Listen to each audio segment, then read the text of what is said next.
Puertorriqueños realizan la marcha más grande de todas para exigir renuncia del gobernador Ricardo Rosselló. Régimen de Maduro denuncia 78 violaciones a su espacio aéreo por parte de los Estados Unidos. Histórico hallazgo: encuentran submarino francés desaparecido en 1968 con ayuda del buque usado para ubicar el Ara San Juan. El Rey León rompe récord en taquilla, convirtiéndose en el remake más visto de Disney.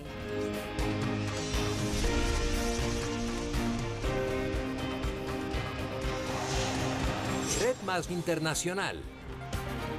Muy buenas noches y bienvenidos. Empieza aquí esta nueva emisión de Red Más Internacional con un poquito de gripa, Andrés. Ya sabe usted, este clima está medio loco, llueve, hace frío, después hace calor. Afecta la voz, pero aquí estamos en lo que toca informando. Lo importante es que no le reste energía. ¿Cómo está usted? Muy bien, muchas gracias. Pendiente de lo que va a pasar en esta semana decisiva para el Tour de Francia. Aunque a Nairo Quintana no le ha ido bien, sí hay posibilidades con Rigo, pero sobre todo con Egan Bernal. ¿Qué fin de semana más emocionante? Me vi todo lo del Tour.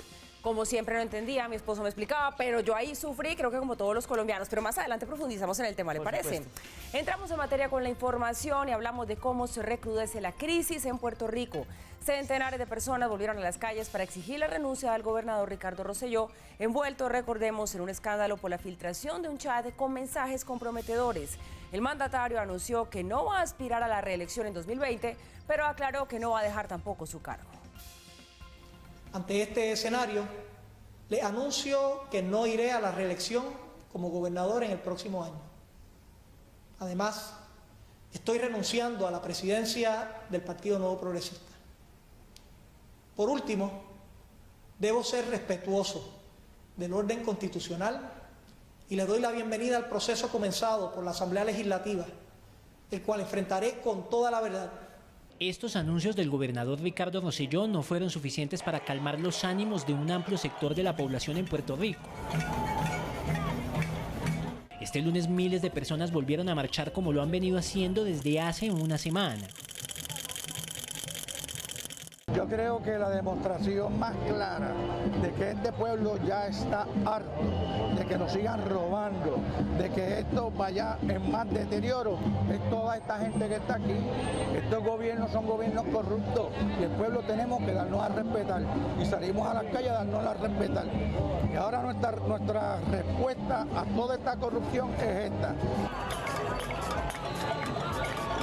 Con banderas y pancartas, centenares de puertorriqueños salieron a las calles de San Juan para exigir que Rosselló abandone el poder a raíz de la filtración de un chat en el que él y otros funcionarios publicaban mensajes homofóbicos e insultantes. Decidí venir junto al pueblo porque estamos cansados.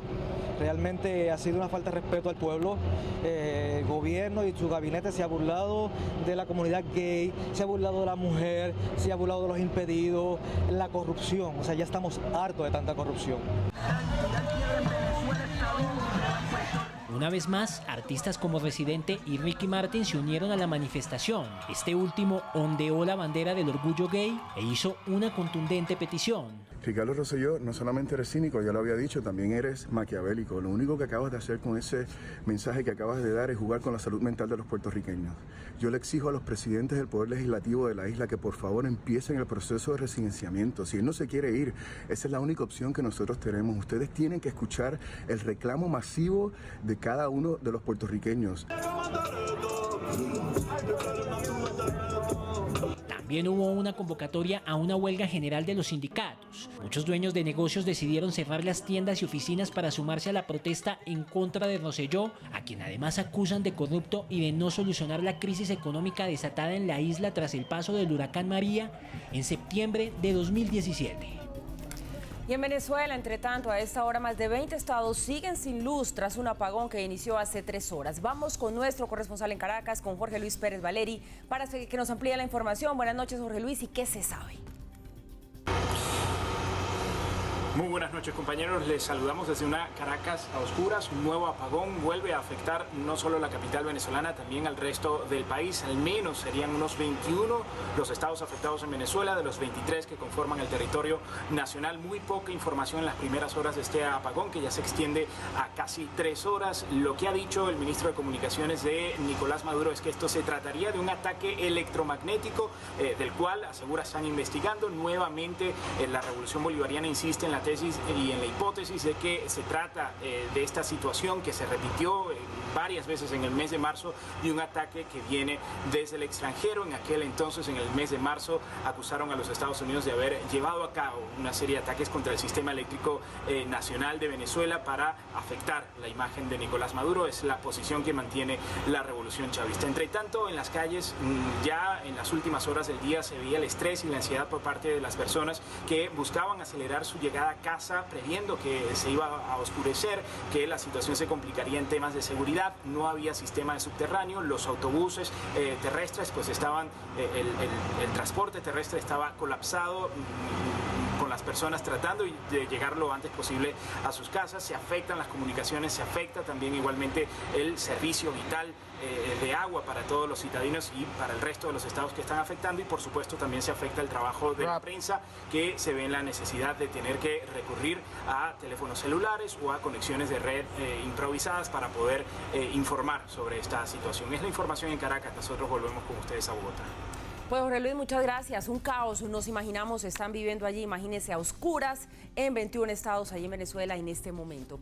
Y Estados Unidos y México acordaron extender el plan migratorio durante los próximos 45 días. También van a crear un grupo binacional para recuperar los bienes de Joaquín El Chapo Guzmán, cuyos abogados apelaron hoy la sentencia emitida la semana pasada en su contra. El siguiente es un informe de nuestro canal aliado 1TV. La Secretaría de Relaciones Exteriores informó que la estrategia migratoria para garantizar flujos ordenados, seguros y regulares continuará durante los próximos 45 días, tras la visita del titular del Departamento de Estado de Estados Unidos, Mike Pompeo. En la reunión de este domingo, la cual fue calificada como cordial en materia migratoria, Ebrard consideró innecesario iniciar algún tipo de negociación para convertir a México un tercer país seguro. Mientras que Pompeo reconoció los avances de los operativos mexicanos en cumplimiento con el acuerdo bilateral alcanzado el 7 de junio en Washington. En la reunión también se solicitó que Estados Unidos reinstale el programa de repatriación que brindaba apoyo a los ciudadanos mexicanos deportados de Estados Unidos y que fue suspendido en 2018. Además de un despliegue de un operativo en conjunto con el gobierno mexicano para frenar el tráfico ilegal de armas que entran al país por medio de las fronteras entre ambas naciones. El secretario de Relaciones Exteriores manifestó la preocupación de México respecto a los aranceles impuestos al tomate mexicano, ya que afectan más de 1 millón de empleos en territorio nacional. Finalmente, se planteó la conformación de un grupo binacional para recuperar los bienes vinculados con Joaquín El Chapo Guzmán. Tras un incidente ocurrido entre una aeronave venezolana y una estadounidense, la Casa Blanca calificó el hecho como una provocación, mientras que el régimen de Nicolás Maduro denunció una nueva incursión aérea. Nuestro periodista Alexander Gómez nos cuenta más detalles de esta situación en el siguiente informe. Continúan las tensiones entre Caracas y Washington luego de que una aeronave estadounidense fuera interceptada ayer domingo en el Mar Caribe por la Fuerza Aérea Venezolana. Hoy la Casa Blanca calificó el incidente como una provocación, mientras que el régimen de Nicolás Maduro aseguró que está listo para responder ante cualquier amenaza. Luego de que el Comando Sur denunciara que un avión de combate venezolano Sukhoi de fabricación rusa despegó el viernes en una pista ubicada a unos 320 kilómetros al este de Caracas para seguir a un EP-3 estadounidense a una distancia poco segura, poniendo en peligro a la tripulación y a la aeronave, el asesor de Seguridad Nacional de Estados Unidos, John Bolton, se pronunció en su cuenta en Twitter. Estados Unidos condena las acciones provocativas del régimen venezolano ilegítimo contra nuestros aviones de la Armada de los Estados Unidos en una misión de rutina. Estas acciones inseguras y no profesionales son otro ejemplo de la violación intencional de las normas y leyes internacionales del dictador Nicolás Maduro. Bolton agregó que mientras los venezolanos quieren poner fin a la crisis humanitaria y la represión arbitraria, Maduro busca involucrarse en posturas agresivas contra Estados Unidos, por lo que la administración Trump seguirá apoyando a los socios en la región en la búsqueda por el retorno a la democracia en Venezuela. Por su parte, el ministro de Comunicaciones del régimen de Nicolás Maduro aseguró que fue Estados Unidos el que violó el espacio aéreo venezolano. Denunció que en lo que va corrido de este año, esa conducta se ha repetido en 78 ocasiones. En este mismo instante, la misma aeronave o una aeronave similar, la llamada EP-30, se encuentra otra vez incursionando en la FIR Maiquetía, en la región de información de vuelo de Maiquetía, en este mismo instante. Minutos después, el número 2 del chavismo justificó el accionar de la aviación venezolana. La aviación militar bolivariana hizo lo que le corresponde,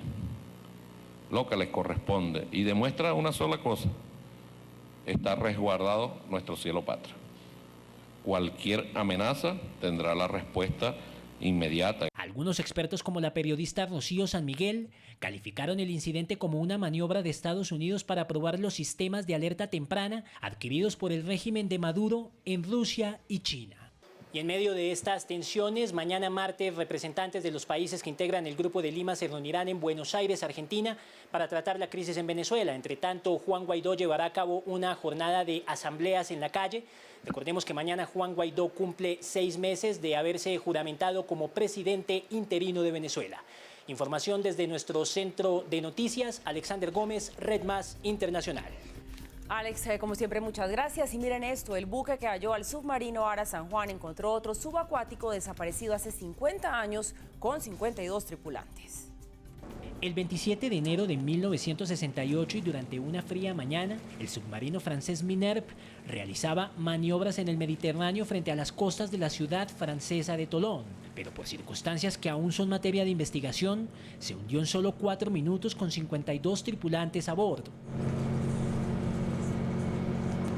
Tuvieron que pasar un poco más de 50 años para que el subacuático fuera hallado frente a las playas de Tolón, según anunciaron este lunes las autoridades del país galo.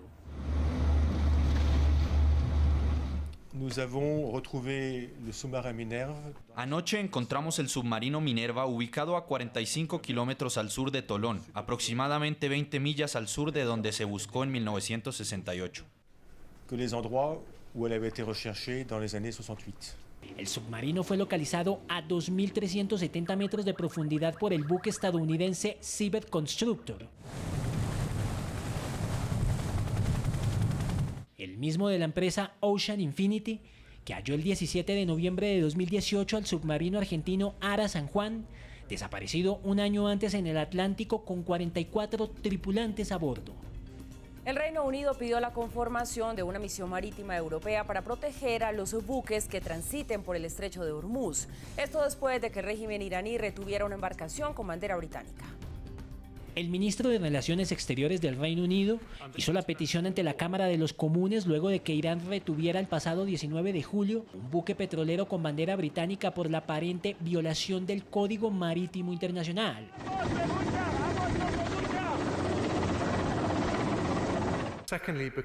Debido a que la libertad de navegación es un interés vital de todas las naciones, ahora buscaremos armar una red marítima liderada por Europa. Una misión de protección para apoyar el paso seguro tanto de la tripulación como de la carga en esta región vital. Dijo que ha mantenido conversaciones con sus homólogos en varios países de la Unión Europea, entre ellos España, para constituir la unidad que garantice una navegación segura.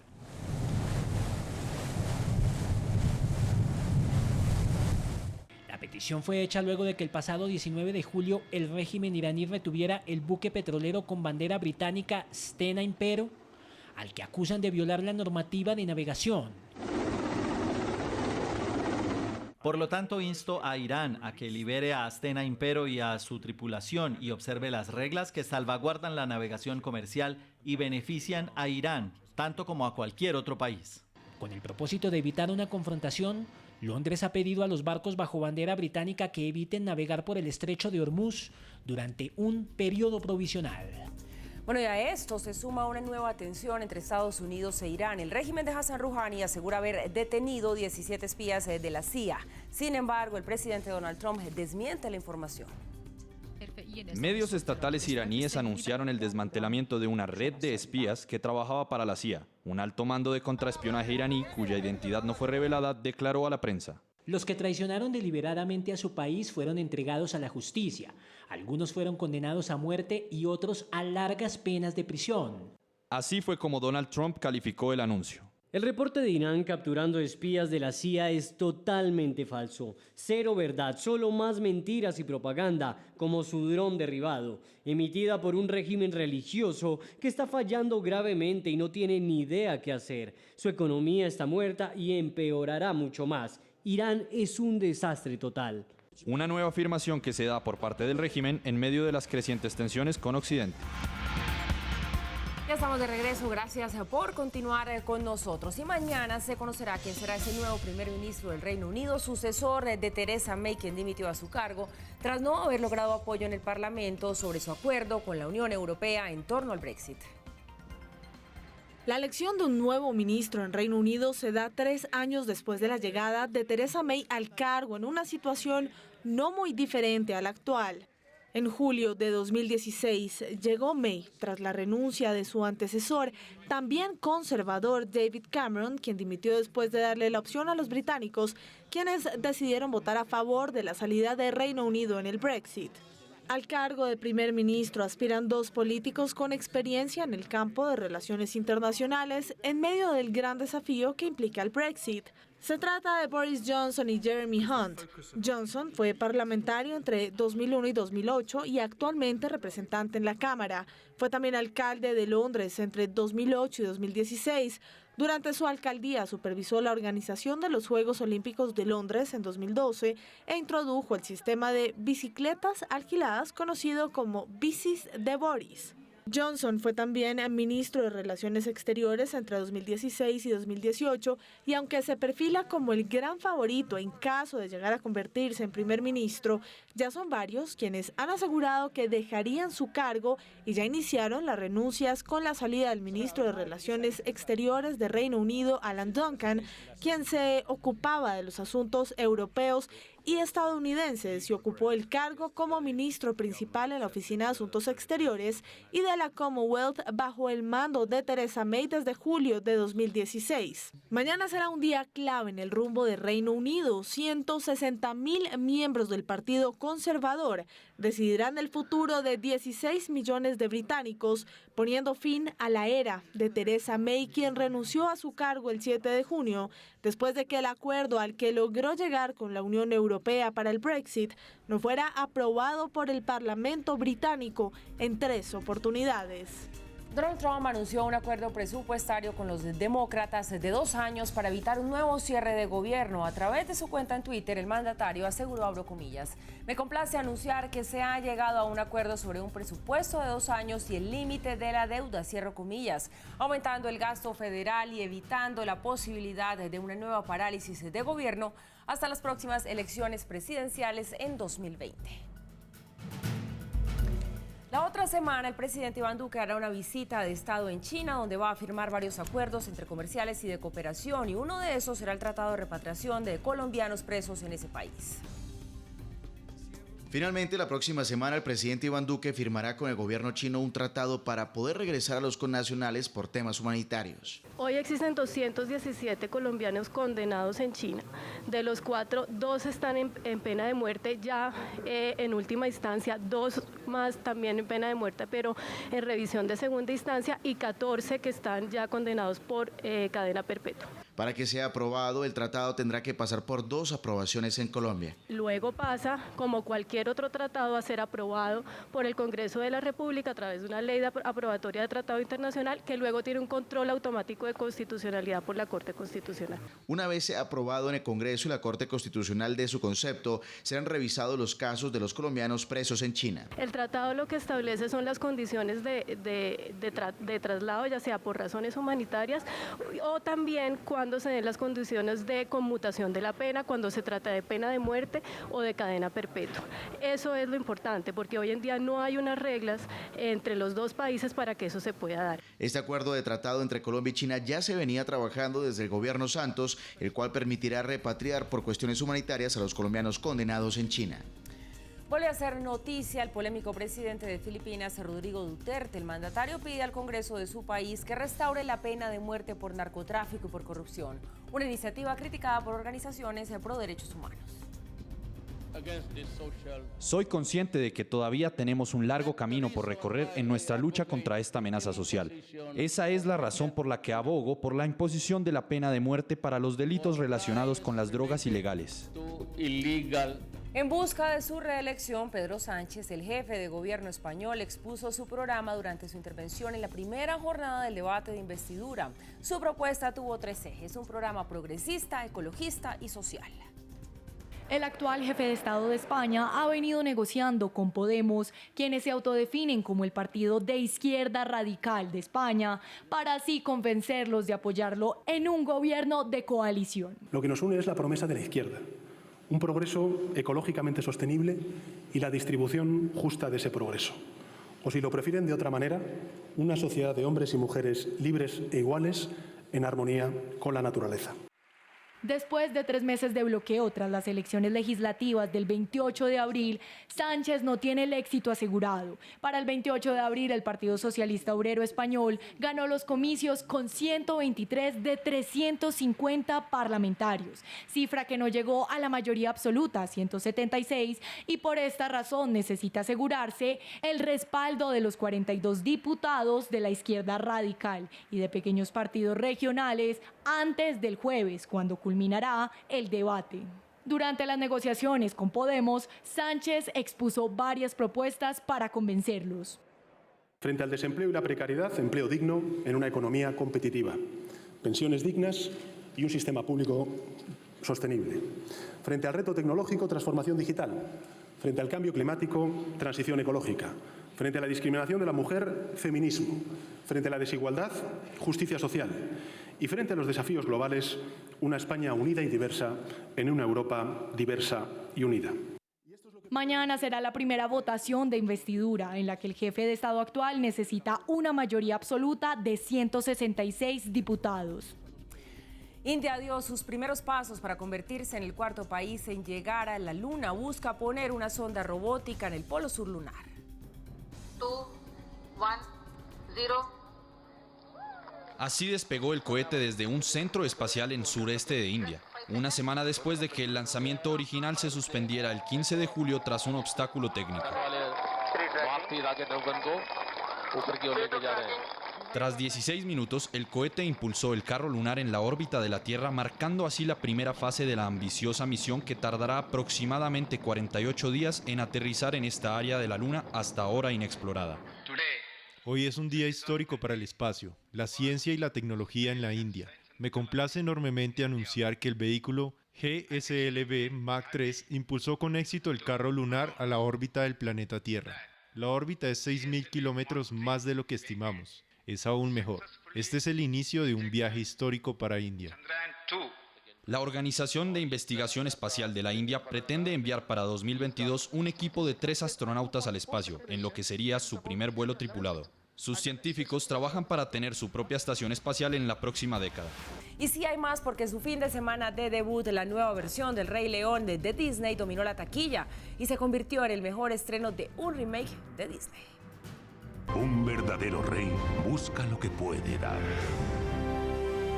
La música, la voz de los personajes, los gráficos y la trama son algunos de los detalles que convierten a la versión live action del Rey León en la película más taquillera del mes en países como Estados Unidos, Canadá, España y Colombia. El nuevo remake de Disney ha gustado tanto a nivel mundial que recaudó en su primer fin de semana $500 millones. Huye, Simba. El Rey León se convierte en el segundo mejor estreno del año después de Avengers Endgame. Con los remakes de Dumbo, Aladdin y ahora El Rey León, Disney tiene el gran desafío de romper números en taquilla y enamorar a los espectadores con las nuevas versiones de La Sirenita y Mulan. ¿Seguirán sorprendiendo a sus fieles seguidores como lo han hecho hasta ahora? Eso lo sabremos hasta el próximo estreno.